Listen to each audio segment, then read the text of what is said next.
সবে বরাতে আমল করা যাবে কি যাবে? ঠিক এই যে আগামীকাল আল্লাহ পাকের একটা রহমত আমাদেরকে দিয়েছেন যে লাইলাতুন নিসফু মিনাশ শাবান, শাবান মাসের মধ্য রজনী, আল্লাহ পাকের রহমত। এই বিষয়টাকে নিয়েও বাংলাদেশে আমি দেখলাম, এটা নিয়ে আমি লেকচার দিতে চাই নাই, কারণ এগুলো আমি আসলে খুব একটা মাহফিলেও বলি না, এটা আমার ট্র্যাকও না। আমি অন্য বিষয়গুলো নিয়ে বেশি কথা বলি, আপনারা জানেন এটা। আমাকে কখনো কি হাত বাঁধা নিয়ে ঝগড়া করতে দেখেছেন? আমার লেকচারে কখনো আমিন জোরে আসতে নিয়ে কথা বলতে দেখেছেন? আমি মনে করি উম্মার এই ফিতনাময় অবস্থায় এই বিষয়গুলো চেয়ে বেশি ইম্পর্টেন্ট আমাদের আকীদা ঠিক আছে কিনা, আমরা তাওহীদ পন্থী কিনা, আমরা সুন্নাত ঠিক আছে কিনা, আমলে বেদাত ঢুকছে কিনা, আমরা হালাল খাই কিনা, সুদ থেকে দূরে থাকতে পারছি কিনা, সমসাময়িক এই বিশ্ব সম্পর্কে সচেতন কিনা, মুসলিম উম্মার বিরুদ্ধে যারা চক্রান্ত ষড়যন্ত্র করছে ওদের ব্যাপারে আমরা সচেতন কিনা, শেষ জামানাকে আমরা ডিল করতে পারবো কিনা।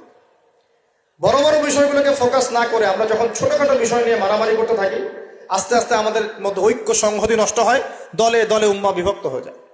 ঠিক এই যে এই ইস্যুটাকে নিয়েও কথা বলতে শেষে বাধ্য হচ্ছে, কারণ দেখলাম অনলাইন অফলাইনে দুইটা দল দুটাই চরমপন্থী। একদল অতিরিক্ত বাড়াবাড়ি, একটা অতিরিক্ত ছাড়াছাড়ি, বাড়াবাড়ি আর ছাড়াছাড়ি। একটা অতিরিক্ত বাড়াবাড়ি, সে একদম শবে বরাতকে মনে হয় লাইলাতুল কদরের উপরে নিয়ে যাচ্ছে আর কি। লাইলাতুল নিসফু মিনাশ শাবানকে কোনো কোনো ক্ষেত্রে বাড়াবাড়ি পন্থীরা একদম লাইলাতুল কদরের উপরে নিয়ে চলে যাচ্ছে। আর ছাড়াছাড়ি যারা, তারা বলছে এই রাত্রে কোনো কিছুই করা যাবে না। দুইটাই চরমপন্থী, বুঝতে পারছেন না মনে হয় কথা। একদল এটাকে নিয়ে এত বেশি বাড়াবাড়ি করছে যে এটাকে একদম লাইলাতুল কদরের উপরে নিয়ে চলে যাচ্ছে। আরেক দল দেখা যাচ্ছে এটাকে এমনভাবে পরিত্যাগ করছে না, এইটা কিছুই করা যাবে না, একদম কোনো ফজিলতি নাই। এখন আসলে মধ্যম পন্থা কি, মাঝখানে আমরা কি করব? তাহলে জানার দরকার আছে কি নাই? অনেক হাদিসের অনেক আলোচনা, প্রায় 40-50 পৃষ্ঠার বই, সব আলোচনা তো মাহফিলে করা সম্ভব না। আমি সারমর্মটুকু বলি। সারমর্ম কি? হাদিসের শবে বরাত নামে কোনো শব্দ নাই, এক নাম্বার কথা। কি নাই ভাই? শবে বরাত নামে কোনো শব্দ নেই, আছে লাইলাতুন নিসফু মিনাশ শাবান, শাবান মাসের মধ্য রজনী। শাবান মাসের মধ্য রজনী। শাবান মাস কি? উত্তর, নবী সাল্লাল্লাহু আলাইহি ওয়াসাল্লাম রমজান মাসের পর যে মাসে রোজা রাখতে বেশি গুরুত্ব দিয়েছেন তার নাম শাবান। আমার সাথে বলেন, শাবান মাস কি? নবী সাল্লাল্লাহু আলাইহি ওয়াসাল্লাম রমজানের পরে যে মাসে রোজা রাখতে খুব বেশি গুরুত্ব দিয়েছেন তার নাম শাবান। আয়েশা রাদিয়াল্লাহু আনহা তিনি বলতেন যে শাবান মাস আসলে নবী সাল্লাল্লাহু আলাইহি ওয়াসাল্লাম এত বেশি বেশি রোজা রাখতেন যে মনে হতো তিনি রোজা ছাড়বেনই না, সারা মাস রেখে ফেলবেন। বেশি থেকে বেশি রোজা রাখতেন শাবান মাসে। প্রশ্ন হচ্ছে কেন? উত্তর, এমনিতে এই মাসটা বরকতময় এবং এই মাসে আল্লাহ পাক তার রহমতে বিপুল সংখ্যক মানুষকে জাহান্নাম থেকে মুক্তি দান করেন। সুবহানাল্লাহ। নবী সাল্লাল্লাহু আলাইহি ওয়াসাল্লাম এই মাসকে তাজিম করতেন। এই মাসের সম্মানার্থে, এই মাসে আল্লাহর রহমত বরকতের স্বার্থে নবী করিম সাল্লাল্লাহু আলাইহি ওয়াসাল্লাম এই মাসে বেশি বেশি রোজা রেখেছেন। সুন্নত কি শিখলাম? শাবান মাসে বেশি বেশি রোজা রাখা সুন্নত। একটা কি পেলাম ভাই? শাবান মাসে বেশি বেশি রোজা রাখা সুন্নত। আপনি যদি মুকিম হন, শরীর সুস্থ থাকে, মুসাফির না, আপনার সুস্থতা আছে, সব ঠিক আছে, আপনি চেষ্টা করবেন এই মাসে বেশি বেশি রোজা রাখার। পারা যাবে ইনশাল্লাহ। এটা নবীর সুন্নত হবে। আরেকটা হাদিস মাথায় নিয়ে নেন, আজকে সারা ওয়াজ ভুলে গেলে এই ওয়াজটা ভুলেন না। কি হাদিস? নবীজি বলছেন, তোমাদের সামনে, হে আমার সাহাবীরা, তোমাদের সামনে এমন একটা যুগ আসছে, ওই যুগে আমার সুন্নতকে ধরে রাখাটা হাতের মধ্যে আগুন ধরে রাখার মতো হবে। আমি অনেকদিন এই লেকচারে এই হাদিসটা বলেছি। তোমাদের সামনে এমন একটা কঠিন যুগ আসছে, জামানা সবরিন, সবরের যুগ, কঠিন যুগ। ওই যুগে ঈমান ধরে রাখা, মানে আমার সুন্নতের উপর থাকা, হাতে আগুন ধরে রাখার মতো হবে। ওই যুগে যদি তোমরা আমার একটা সুন্নতকে জীবিত করতে পারো, সমাজে একটা সুন্নত মরে গেছে, ওটাকে আবার জীবিত করতে পারো, তাহলে 50 জন শহীদ সাহাবীর নেকি পাবে। হাদিসটা বুঝলেন? শুধু নেকি না, আপনি 50 জন শহীদ সাহাবীর নেকি পাবেন যখন চলমান সমাজে একটা সুন্নত মিটে গেছে, নাই, মানুষ আমল করছে না, কিন্তু আপনি সেটাকে জীবিত করলেন। পারা যাবে ইনশাল্লাহ। একটা দেখাচ্ছি, যেমন সাহাবীদের যুগে মানুষ মসজিদে ঢুকলে কি করতো জানেন? আগে 2 রাকাত নামাজ পড়তো। কি করতো? মসজিদে ঢুকেই, ওযু অবস্থায় মসজিদে ঢুকেই তারা বসতেন না। আগে 2 রাকাত নামাজ পড়তেন, দুখুলুল মসজিদ বা তাহিয়াতুল মসজিদ, তারপরে বসতেন। আর নবীজি বলেছেন কিয়ামতের আগে আগে এই দুখুলুল মসজিদ, তাহিয়াতুল মসজিদ, এই নামাজটা উঠে যাবে। উঠে যাচ্ছে না আস্তে আস্তে। মসজিদে ঢুকলে মানুষ ধাপ করে বসে পড়ে, তাই না? মানুষ ভুলেই গেছে এটা সুন্নত। এখন আপনি যদি এই সুন্নতটাকে আবার জীবিত করতে পারেন, ইনশাল্লাহ 50 জন শহীদ সাহাবীর নেকি পাবেন। সমাজে এখন দাড়ি শেভ করা ফ্যাশন হয়ে গেছে, বুঝছে না? অনেকে শেভ না করলে চাকরি দেয় না। শেভ না করলে কি হয় না? চাকরি পাওয়া যায় না। স্কুলে তো না, কলেজে গিয়ে পড়তে গেলে ক্লাস করতে দেয় না। দাঁড়িয়ে আছে, যাও শেভ করে আসো, তাই বলে। এখন সমাজ চলছে উল্টা। এখন যদি আপনি নবীর সুন্নতকে আবার জীবিত করতে পারেন, 50 জন শহীদ সাহাবীর নেকি পাবেন ইনশাআল্লাহ। রাতে ঘুমানোর সময় একটা সুন্নত আছে, 33 বার সুবহানাল্লাহ, 33 বার আলহামদুলিল্লাহ, 34 বার কি আল্লাহু আকবার। বহু মানুষই পড়ে না। আপনি যদি পড়তে পারেন, ইনশাআল্লাহ আল্লাহ পাক আপনাকে রেখে দিবেন। সমাজের বহু মানুষ চুল একদম এখন মেসি রোনাল্ডো কাট, তাই না? মেসি কাট আর রোনাল্ডো কাট। আর আমি সিলেট অঞ্চলে দেখে আসছি একদম লন্ডন কাট, 2 পাশ ছিলে মাঝখানে চুল। লন্ডন থেকে শিখে আসছে। এখন চুলেরও কিন্তু সুন্নত আছে, আছে কি নাই? দাড়ির যেমন সুন্নত আছে, চুলের সুন্নত নাই। একদম সামন পিছন সমান করতে পারেন, অথবা যদি চুল নাই থাকে তাহলে চুল মাথা মুন্ডন করেও রাখতে পারেন। অনেক সাহাবীর মাথা মুন্ডিত ছিল। আবার অথবা কানের লতি পর্যন্ত বা কাঁধ বাবড়ি রাখতে পারেন। এটা চুলের সুন্নত হলো কিনা? এখন সমাজের সব মানুষ এই সুন্নতটাকে ভুলে গেছে। আপনি সুন্নত মনে করে রেখেছেন, ইনশাল্লাহ আপনি নেকি পাবেন ইনশাআল্লাহ। এরকম অগণিত সুন্নত আছে, অগণিত, যেগুলো আমাদের সমাজ থেকে আস্তে আস্তে উঠে যাচ্ছে। আমি খুব দুঃখের সাথে বলছি, অনেক মসজিদে ফরজ নামাজ পড়ার পরে আমরা কি করি? একটা মোনাজাত করি, আল্লাহুম্মা আমিন বিরহমাতিকা ইয়া আরহামার রাহিম। ব্যাস, উঠে চলে গেলাম, তাই না? উঠে চলে যায় না? তারপর স্যান্ডেল নিয়ে বাইরে চলে গেল। অথচ সালাম ফিরানোর পরে একবার বলতে হয় আল্লাহু আকবার। কি বলতে হয়? 3 বার বলতে হয় আস্তাগফিরুল্লাহ, আস্তাগফিরুল্লাহ, আস্তাগফিরুল্লাহ। বলতে হয় আল্লাহুম্মা আনতাস সালাম ওয়া মিনকাস সালাম তাবারাকতা ইয়া যাল জালালি ওয়াল ইকরাম। একবার পড়তে হয় আয়াতুল কুরসি, 33 বার সুবহানাল্লাহ, 33 বার আলহামদুলিল্লাহ, 33 বার আল্লাহু আকবার, তারপর কালিমা শাহাদা। এরপর সূরা ফালাক একবার, সূরা নাস একবার, ইখলাস একবার। আরো অনেক দোয়া আছে। আল্লাহুম্মা লা মানিআ লিমা আ'তাইত ওয়া লা মু'তিয়া লিমা মানা'ত ওয়া লা ইয়ানফা'ু যাল জাদ্দি মিনকাল জাদ। পড়তে হয় আল্লাহুম্মা ইন্নী আউযু বিকা মিনাল হাম্মি ওয়াল হাযান ওয়াল আজজি ওয়াল কাসালি ওয়াল বুখলি ওয়াল জুবন ওয়া দালা'id দাইন ওয়া গালাবাতির রিজাল। পড়তে হয় আল্লাহুম্মা আ'ইন্নী আলা যিকরিকা ওয়া শুকরিকা ওয়া হুসনি ইবাদাতিক। আরো অনেক দোয়া আছে। দেখেন তো, মোনাজাত করেন, আমি তো না করছি না, আমি তর্ক করতে আসি না এখানে, এটা নিয়ে আমি ঝগড়া করতে আসি। কিন্তু এই সুন্নতটা যে উঠে গেল, মোনাজাতটা করে যে মসজিদ থেকে বের হয়ে চলে গেলেন, এই সুন্নতটার উপর আমল কে করবে? এখন সুন্নত উঠে গেল না? আপনি যদি বসে এখন সুন্নতটা প্রতিষ্ঠা করেন, নেকি পাবেন ইনশাআল্লাহ।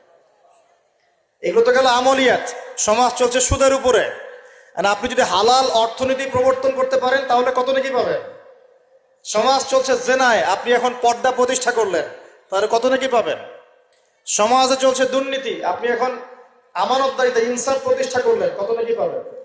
সমাজে চলছে শয়তানি, সব শয়তানি। কি চলছে? শয়তানি। এখন আপনি আল্লাহ রাব্বুল আলামিনের ওহী প্রতিষ্ঠা করলেন, কত নাকি পাবেন? নিঃসন্দেহে আর অনেক বেশি নাকি পাবেন। আল্লাহ পাক আমাদেরকে সেই লক্ষ্যে কাজ করার তৌফিক দান করুন। প্রিয় ভাইরা, যে কথা বলতে এখানে আসলাম, এক বাড়াবাড়ি, এক কি ছাড়াছাড়ি, এর মাঝখানে কি একটা ফজিলত জানলাম। শাবান মাস মানেই এই মাসে নবীজি বেশি বেশি রোজা রাখতেন। তাহলে আমরা কি করবো এই মাসে ভাই? 1 নম্বর কাজ, বেশি বেশি রোজা রাখার চেষ্টা করবো ইনশাআল্লাহ। আল্লাহ তৌফিক দান করবেন। এবার আরেকটা পয়েন্ট বলি, সামনে রমাদান মাস। রমজান মাস আসলে আমরা মাশাআল্লাহ পরিপূর্ণ মুসলিম হওয়ার চেষ্টা করি, কিন্তু সারা বছর এটা ধরে রাখতে পারি না। রমজান মাসে যে নামাজ পড়ে না, সেও মসজিদে যায়। দেখা যায় যে জুমার নামাজও পড়ে না, ও তারাবির নামাজ পড়তে যায়। যায় কি না? ওই দিন গিয়ে বলে এসি দেন, ইমাম সাহেব এসি অন করেন, তাই না? সারা বছর তো আসে নাই। ওই দিন গিয়ে ইমাম সাহেব এসি বন্ধ কেন? এই মুয়াজ্জিন সাহেব ফ্যান দেন। তখন ওখানে গিয়ে কি বলবো, হ্যাঁ, মাতব্বরি করে আর কি। যাক, তারপরেও যে মসজিদে আসছে আমরা দোয়া করি আল্লাহ হেদায়েত দান করুন। আমরা তো কাউকে পিছনে ফিরাই দিব না, দিব? এখন রমজান মাস আসলে আমরা মাশাআল্লাহ রোজা রাখি, মানুষকে ইফতার করাই, দান সদকা করি, আমরা যাকাত দেই, তারাবি পড়ি, কোরআন তেলাওয়াত করি, আমরা মাশাআল্লাহ অনেক আমল করি। এই আমলগুলো কি একবারে ধাপাস করে ধরে ফেলা সম্ভব? না একটা আস্তে আস্তে ট্রেনিং প্রসেস লাগে? একটা ফ্যান চালু করলে ফ্যানটা কি শুরুতেই ধাপাস করে ঘুরতে শুরু করবে, নাকি আস্তে স্লোলি স্লোলি সে মোমেন্টাম ধরবে? কোনটা? আস্তে আস্তে সে গতি পাবে না, ধীরে ধীরে গতি পাবে। ঠিক শাবান মাসে এত বেশি রোজা রাখা, ইবাদত করার অর্থ কি? যাতে রমজান মাসে আপনি পরিপূর্ণ ইবাদত করতে পারেন। বুঝতে পারছেন কথা? রমজানে গিয়ে তো শুরুতেই সব ইবাদত ধরে ফেলা সম্ভব হবে না। মনে করেন আগামীকাল পহেলা রমাজান, আজকে থেকে আপনি সব ইবাদত একসাথে করতে পারবেন? তখন কি আপনি বেগ পেতে হবে। কিন্তু একটা মাস আগে থেকে যদি ট্রেনিং নেন, ইনশাআল্লাহ রমজান মাসে ইজি হয়ে যাবে। এটা একটা কারণ নবী সাল্লাল্লাহু আলাইহি ওয়াসাল্লাম শাবান মাসে বেশি বেশি রোজা রাখতেন, আমল করতেন। আল্লাহ পাক আমাদের সবাইকে শাবান মাসে বেশি বেশি আমল করার তৌফিক দান করুন, যাতে রমজান মাসে গিয়ে আমরা সুবিধা পাই, রমজান মাসের হকটা আদায় করতে পারি। এবার এই মাসে নবী সাল্লাল্লাহু আলাইহি ওয়াসাল্লাম কি বলেছেন একটা হাদিস থেকে আগে বুঝি। এই হাদিসটা সহ অনেক হাদিসে এই একই রকম কথা এসেছে এবং এই হাদিসটা বিশুদ্ধ। এটাকে অস্বীকার করলে হাদিস অস্বীকারী হয়ে যাবে। বাড়াবাড়ি গ্রুপ, ছাড়াছাড়ি গ্রুপ, উভয়ের জন্যই নসিহত।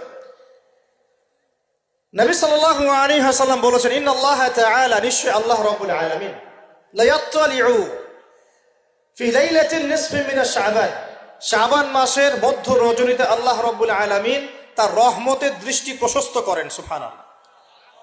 আল্লাহ পাক শবে বরাত মানে আমরা যেটা বুঝি প্রচলিত অর্থে, লাইলাতুন নিসফি মিন শাবান, শাবান মাসের মধ্য রজনী, যে 15 শাবানের এই যে রজনী, এই রাতে আল্লাহ রাব্বুল আলামিন তার সৃষ্টির দিকে তার রহমতের দৃষ্টিটা প্রশস্ত করে দেখেন, প্রশস্ত করেন।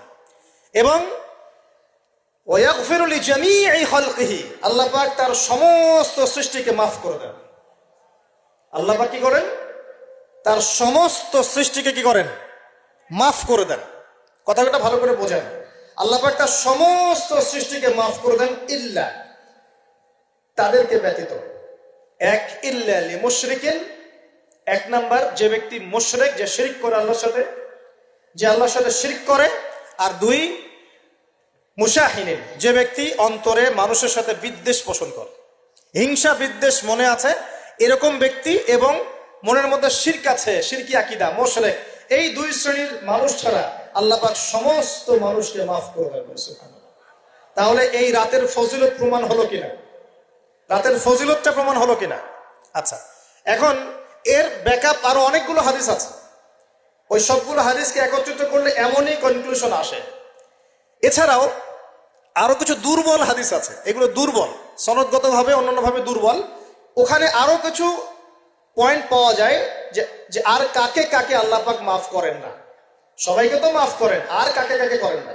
এই হাদিসে দুটো পেয়েছি, এটা একদম অকাট্য। এটা হলো মুশরিক, আল্লাহ পাক মাফ করেন না। দুই, যে অন্তরে হিংসা বিদ্বেষ পোষণ করে, হিংসা বিদ্বেষ আছে, এদেরকে আল্লাহ মাফ করেন না। আরো কিছু দুর্বল বর্ণনা থেকে পাওয়া যায়, এটা দুর্বল বর্ণনা, কিন্তু জেনে রাখতে তো সমস্যা নাই। সমস্যা আছে? আর পাপ তো পাপি, দুর্বল হাদিসে আসুক আর কঠিন হাদিসে আসুক, পাপ তো পাপি নাকি? পাপ ছাড়তে কোনো সমস্যা আছে? তো তৃতীয় এক শ্রেণীর নাম পাওয়া যায়, যারা হচ্ছে আত্মহননকারী, নিজেরা নিজেদেরকে আত্মহত্যা করেছে, এদেরকে আল্লাহ মাফ করে। আত্মহনন বোঝেন কিনা? আত্মহত্যা যারা করে, আত্মহনন, এটা একটা শ্রেণী পাওয়া যায়। 4 নম্বর একটা পাওয়া যায় আত্মীয়তার সম্পর্ক ছিন্নকারী, আত্মীয়তার সম্পর্ক ছিন্নকারী। 5 নম্বর একটা পাওয়া যায়, সেটা হলো মাদক দ্রব্য সেবনকারী। মাদক দ্রব্য সেবনকারী, যুবকরা খুব ভালো করে শোনায়, মাদক দ্রব্য সেবনকারী আল্লাহ সবাইকে মাফ করেন, মাফ করছেন না। আরেকটা পাওয়া যায়, সেটা হলো যারা জেনার পাপে লিপ্ত আছে। কিসের পাপে ভাই? জেনার পাপ। এরকম আর কিছু ব্যাকআপ পাওয়া যায়, কিন্তু এগুলোর বর্ণনা দুর্বল। বর্ণনা কি? দুর্বল, কিন্তু পাপ তো পাপই নাকি? এই পাপগুলো তো পাপ, এই পাপগুলো করলে কি আল্লাহ খুশি হন? অকাট্য সহি থেকে পাওয়া যায় এই দুইটা, মুশরিক এবং মুশাহিদ, যারা শিরক করে, অন্তরে বিদ্বেষ পোষণ করে, আল্লাহ পাক এদেরকে মাফ করেন। এখন আগে জানি শিরিক থেকে কিভাবে বাঁচবো, শিরিক কি এবং কেন, তারপরে জানবো হিংসা বিদ্বেষ, তারপরে আমরা যাব এই রাত্রে আমরা কি করতে পারি। মনে রাখবেন, আমল করতে হবে তিনটা বিষয় খেয়াল রেখে। কয়টা বিষয় ভাই? আমল করতে হবে তিনটা বিষয় খেয়াল রেখে। এক, আমল করতে হবে একমাত্র আল্লাহ পাকের সন্তুষ্টির জন্য। এক নম্বর কি বলেন? এক আল্লাহর সন্তুষ্টির জন্য, কারো সন্তুষ্টির জন্য না, কারো জন্য না, শুধু কার জন্য? দলিল হচ্ছে ইন্নাস সালাতি ওয়া নুসুকি ওয়া মাহইয়ায়া ওয়া মামাতি লিল্লাহি রাব্বিল আলামিন ফাসাল্লি লিরাব্বিকা ওয়ানহার। দুই, আমল হতে হবে একমাত্র নবী সাল্লাল্লাহু আলাইহি ওয়াসাল্লামের সুন্নাত মোতাবেক। কার সুন্নাত মোতাবেক? নবী এবং সাহাবীদের সুন্নতের সাথে মেলে না, সেই আমল করা যাবে না। নবী এবং সাহাবীদের সুন্নতের সাথে মেলে না, সেই আমল করা যাবে না। তিন নাম্বার, আমলটা যত সুন্দরী মনে হোক, আমলটা যত সুন্দরী মনে হোক আর যত মানুষই করুক, যত মজাদার মনে হোক না কেন, নবী করেন নাই, সাহাবীদের থেকে প্রমাণ নাই, আমল করব না। করলে বেদাত হয়ে যাবে। কি হবে? বেদাত হয়ে যাবে। আর তিন নাম্বার হচ্ছে, আমলগুলো করার আগে অবশ্যই আপনার রিজিকটাকে হালাল করতে হবে। কি করতে হবে ভাই? ব্যাস, এই তিনটা শর্ত পূরণ করে আমল করলে ইনশাআল্লাহ তাআলা আমরা জান্নাতে যাবো ইনশাআল্লাহ। আমরা আশাবাদী আল্লাহ পাক আমাদেরকে জান্নাত দিবেন ইনশাআল্লাহ।